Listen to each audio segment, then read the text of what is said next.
Hello, good morning. जैसा कि हमने अपने इस चैप्टर में महाजनपद काल, मौर्य काल, गुप्त काल के बारे में मुख्य रूप से अध्ययन किया। उसके बाद में छठी शताब्दी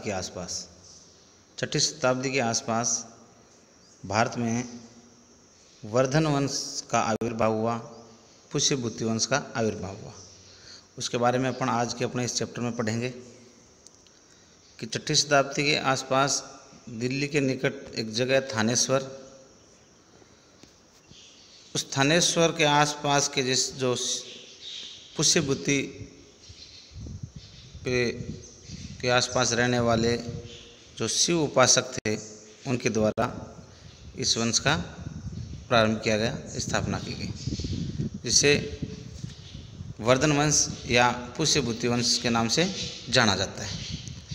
इस वंश में मुख्य रूप से 3 बड़े राजा हुए, जिसमें प्रभाकर वर्धन, राज्यवर्धन और हर्षवर्धन प्रमुख। इस वंश के राजा प्रभाकर वर्धन की मृत्यु के बाद में सिंहासन पर उसका बड़ा पुत्र राज्यवर्धन बैठा, लेकिन राज्यवर्धन शुरू से ही राज्यवर्धन को और युद्धों और लड़ाइयों में संलग्न रहना पड़ा। जो बंगाल के गौड़ शासक था शशांक, उसके द्वारा राज्यवर्धन की 606 ईस्वी में हत्या कर दी गई, वध कर दिया गया। इस तरह से 606 ईस्वी में राज्यवर्धन का शासनकाल समाप्त हो जाता है। राज्यवर्धन के बाद में उसका जो छोटा भाई था हर्षवर्धन, वो 606 ईस्वी में शासक बना, जिसने लगभग 647 ईस्वी तक शासन किया। तो एक बात ध्यान रहे कि जो हर्षवर्धन था वो राज्यवर्धन का बेटा न होकर छोटा भाई था। ठीक है, हर्षवर्धन ने 606 ईस्वी से 647 ईस्वी तक लगभग 41 वर्ष तक शासन किया, जो एक बड़ा समय होता है। अब हर्षवर्धन के लगभग 40 वर्ष का जो शासन था वो बहुत ही राज्य के लिए कीर्ति वाला था, इज्जत देने वाला था, और राज्य का खूब हर्षवर्धन ने विकास किया। लेकिन एक विडंबना थी कि हर्षवर्धन निसंतान था। ठीक है, और हर्षवर्धन की मृत्यु के साथ ही पुष्यभूति जो वंश था उसका अंत हो जाता है। ठीक है, तो जिस समय हर्षवर्धन शासक बना तो उस समय की हालात है बहुत विकट परिस्थितियाँ थी, क्योंकि उधर बंगाल के जो शासक थे, जो गौड़ शासक थे, मुख्य रूप से शशांक, जिसने राज्यवर्धन का वध किया था, वो और अन्य दूसरी जगह पे जो हर्षवर्धन है उसको संघर्ष करना पड़ा, और उस संघर्ष के बाद में उसने अपने राज्य की मजबूत नींव डाली। राज्यवर्धन जो हर्षवर्धन का बड़ा भाई था, उसका वध करने के बाद में जो हर्षवर्धन की छोटी बहन थी राजश्री, वो भी शशांक के डर से कहीं अज्ञातवास पे जाके छुप गई और उसका पता नहीं था। और हर्षवर्धन ने राजा बनने के बाद में अपनी बहन का पता लगाया और उसको ढूंढ के निकाला। ठीक है, उसके बाद में हर्षवर्धन ने अपने भाई के जो वध का बदला लेने के लिए जो कामरूप का राजा था भास्कर वर्मा, उससे संधि की और एक बड़ी सी सेना जो बंगाल का शशांक था उसके विरुद्ध में भेजी। ठीक है, हर्षवर्धन की जो सेनाएं हैं उनको दक्षिण में लगभग 620 ईस्वी के आसपास जो चालुक्य राजा था पुलकेशिन द्वितीय, उसने जो हर्षवर्धन की जो सेना है उनको पीछे भगा दिया था, मतलब पीछे खदेड़ दिया था। ठीक है, क्योंकि पुलकेशिन द्वितीय भी उस समय एक महान और प्रतापी सम्राट था। अब हर्षवर्धन के राज्य के बारे में बात करते हैं। जो हर्षवर्धन का जो साम्राज्य था, राज्य की जो सीमाएं थी, वो उत्तर में हिमाच्छादित जो पर्वतों मतलब लगभग हिमालय तक, दक्षिण में नर्मदा नदी के तट तक, और पूर्व में गंजाम तथा पश्चिम में वल्लभी तक विस्तृत थी। कहने का मतलब है कि जो हर्षवर्धन का राज्य है वो बहुत बड़े स्थान तक फैला हुआ था, विशाल साम्राज्य था, जिसको देखो इस मानचित्र के सहायता से आप देख सकते हो। जो हल्के पीले कलर से जो दर्शाया गया है वो टोटल जो हर्षवर्धन है, हर्षवर्धन के राज्य की सीमाएं हैं। आप ध्यान से देख सकते हो इसको, जो पीले कलर से दर्शाया गया है, ये वाला जो ये इतना बड़ा राज्य था हर्षवर्धन का, इतनी दूरी में फैला हुआ था। इससे पता चलता है कि हर्षवर्धन का राज्य वो काफ़ी दूर तक फैला हुआ था, उसका राज्य की सीमाएं बहुत दूर दूर तक फैली हुई थी। और ये जो राज्य था हर्षवर्धन का, उसकी राजधानी थी कन्नौज। याद रहे, हर्षवर्धन के इस विशाल राज्य की राजधानी थी कन्नौज। ठीक है, तो एक प्रश्न बनता है कि हर्षवर्धन की राजधानी कहाँ थी, तो वो थी कन्नौज, याद रहे। अब हर्षवर्धन है, उसने महाराजाधिराज की पदवी धारण की थी, महाराजाधिराज की पदवी।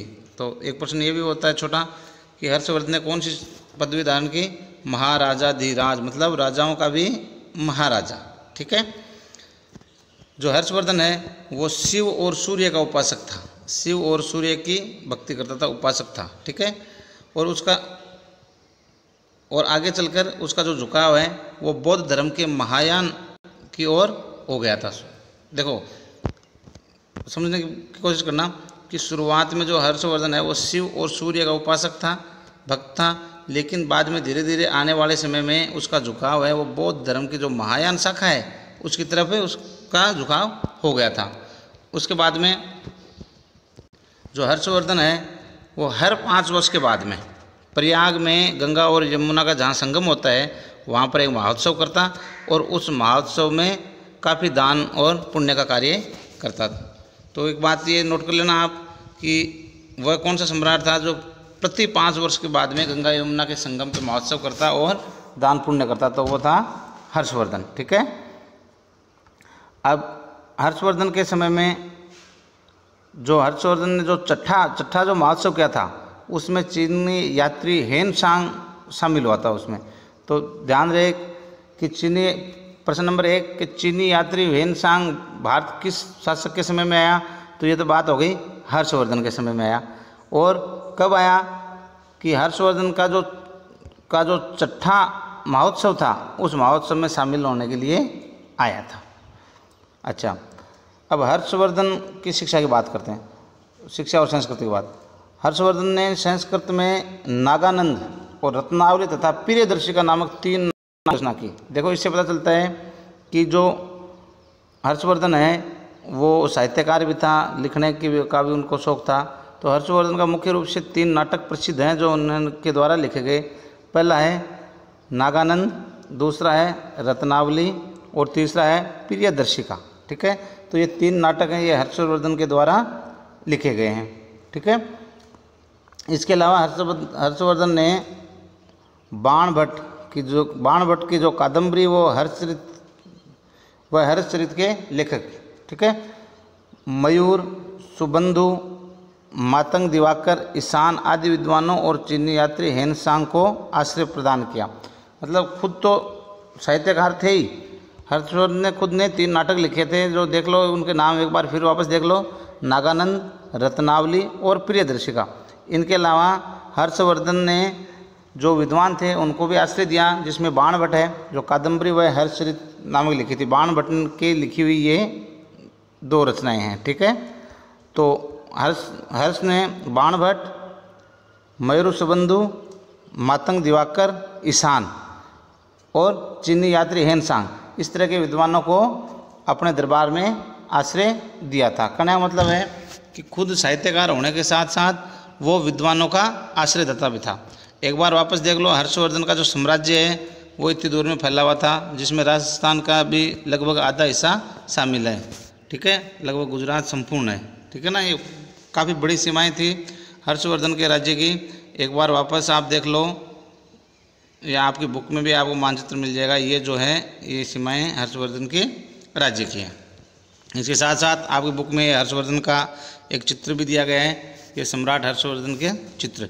तो देखो, अब अपन रिव्यू ले लो एक बार वापस। वर्धन वंश, पुष्यभूति वंश। देखो, दिल्ली के आसपास जो थानेश्वर इलाका है वहाँ के पुष्यभूति जो शिव उपासक थे उनके द्वारा इस वंश की स्थापना की गई। इसके मुख्य रूप से 3 बड़े राजा हुए हैं। 3 बड़े राजाओं में कौन कौन से थे? पहला था प्रभाकर वर्धन। ठीक है, प्रभाकर वर्धन पहला नाम याद रहे, प्रभाकर, दूसरा राज्यवर्धन,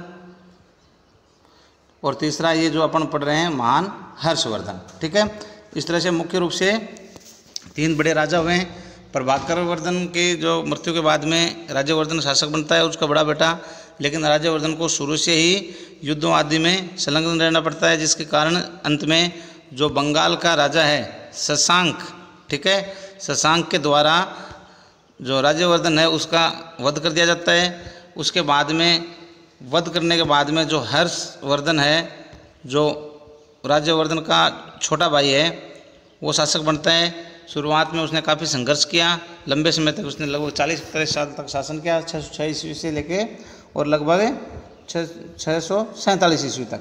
ठीक है, हर्षवर्धन ने अपने जो सीमाएं हैं उनको बढ़ाया, राज्य को मजबूत किया, और जो शशांक है उससे बदला लेने के लिए उसने एक बड़ी सेना किसके सहयोग से बनाई थी? भास्कर वर्मा के सहयोग से।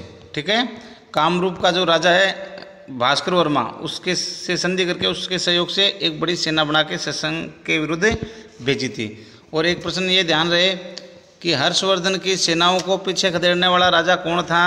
तो ये देखो, दक्षिण भारत का राजा जो 620 ईस्वी के आसपास की बात है, चालुक्य राजा पुलकेशिन द्वितीय, जिसने नर्मदा के तट से हर्षवर्धन की सेना को पीछे खदेड़ दिया था।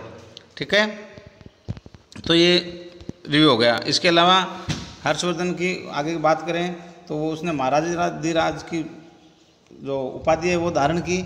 शुरुआत में जो हर्षवर्धन है वो शिव और इसका सूर्य का उपासक था, शिव और सूर्य का, लेकिन बाद में धीरे धीरे बौद्ध धर्म की महायान शाखा की ओर इनका झुकाव हुआ।